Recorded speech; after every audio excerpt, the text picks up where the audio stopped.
Halo anak-anak, selamat pagi. Ketemu lagi dengan saya Bu Tati di pelajaran biologi. Tema kita kali ini adalah organ tumbuhan. Kalian siap belajar? Yuk kita mulai. Seperti yang telah kita ketahui, organ adalah sekumpulan dari jaringan yang melaksanakan fungsi tertentu. Organ pada tumbuhan dibedakan menjadi organ vegetatif dan organ generatif. Organ vegetatif terdiri dari akar, batang, dan daun, sedangkan organ generatif terdiri dari bunga, buah, dan biji. Mari kita mulai satu persatu. Yang pertama adalah organ akar. Akar merupakan bagian terpenting dari suatu tumbuhan karena perannya yang sangat penting. Fungsi akar adalah 1. Menyerap nutrisi dan mineral dalam tanah. 2. Sebagai penopang tanaman. 3. Melakukan proses fotosintesis. 4. Tempat penyimpanan cadangan makanan. 5. Alat gerak tumbuhan. 6. Alat respirasi. Dan yang ketujuh adalah alat reproduksi. Perhatikan anatomi akar berikut ini. Akar secara anatomi terdiri atas jaringan-jaringan epidermis, korteks, endodermis, dan silinder pusat atau stele. Jaringan epidermis merupakan selapis sel, rapat, tidak ada ruang antar sel, dan ada yang mengalami modifikasi membentuk bulu-bulu akar. Epidermis berfungsi menyerap air dan unsur hara dari dalam tanah. Sedangkan korteks terdiri atas beberapa lapis sel yang berdinding tipis, tidak rapat, dan terdapat ruang antar sel untuk pertukaran gas. Endodermis merupakan batas terdapat lapisan korteks, mengalami penebalan dari zat lignin dan suberin. Air dan garam mineral masuk ke dalam silinder pusat melalui sel peresap yaitu endodermis yang tidak mengalami penebalan pada dindingnya atau melalui plasmodesmata. Sedangkan silinder pusat merupakan bagian sebelah dalam endodermis di mana batas luar silinder pusat terdiri dari jaringan perisikal yang berhadapan dengan berkas xilem yang bersifat meristem sehingga mampu membentuk akar cabang. Perisikal disebut juga perikambium. Bagian dalam perisikal terdiri dari jaringan pengangkut dan jaringan pembuluh pengangkut. Selanjutnya adalah morfologi akar. Perhatikan gambar berikut ini. Secara morfologi, bagian-bagian akar adalah sebagai berikut. 1. Leher akar atau pangkal akar atau kolom. 2. Cabang-cabang akar atau radix lateralis. 3. Batang akar atau corpus radicus. 4. Serabut akar atau fibrilla radicalis. 5. Rambut akar atau bulu akar atau vellus radicalis. 6. Ujung akar atau apex radicus. Dan 7. Tudung akar atau kaliptra.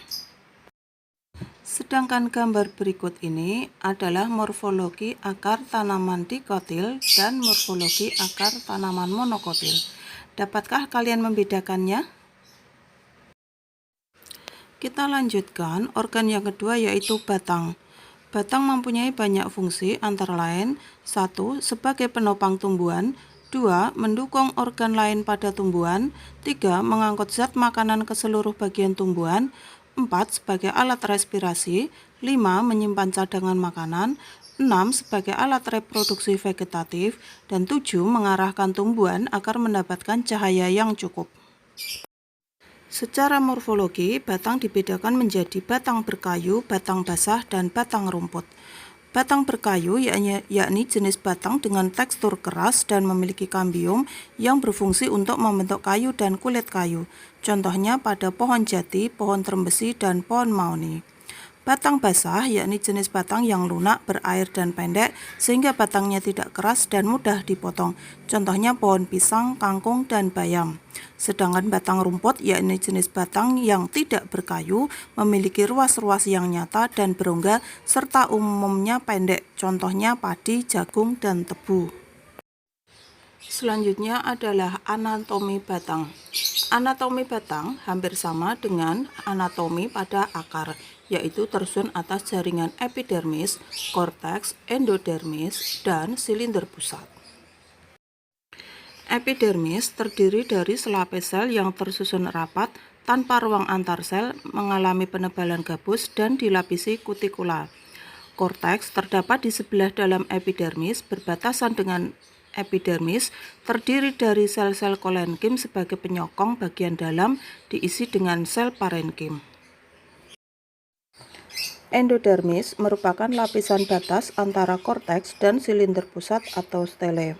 Sedangkan stele merupakan bagian batang paling dalam, bagian terluarnya disebut perisikel atau perikambium.